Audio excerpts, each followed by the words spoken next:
உங்க ஜாதகத்தில் ரிஷபத்தில் சுபகிரகம் அமர்ந்து மகரத்தில் சுபகிரகம் அமர்ந்தால் நீ கடனாளி ஆக மாட்ட. அப்படி ஆனாலும் கடனை கட்டிடுவேன். ஏன்னா 6ஆம் இடத்துக்கு அது 9ஆம் இடம் 5ஆம் இடம் வளர்ச்சி பாவம். எப்படி வளர்ச்சி பாவம்? உன்னை கஷ்டத்துல இருந்து காப்பாத்துங்கிறான். ஜோசிய பொக்கிஷம் சார், அற்புதம் சார். உணர்ந்தோம்னா அது மாதிரியான ஒரு விஷயமே உலகத்தில் இல்லை.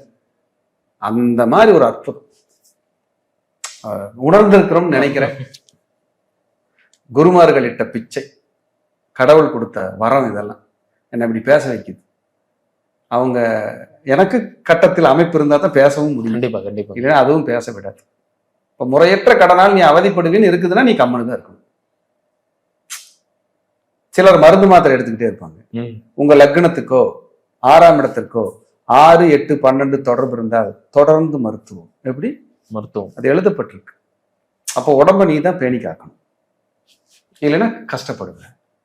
அப்படி நம்ம லாக் ஆகிறதும் செழிப்பா வாழ்றதும் பிறக்கும் போது எழுதிதான் அனுப்புறான்.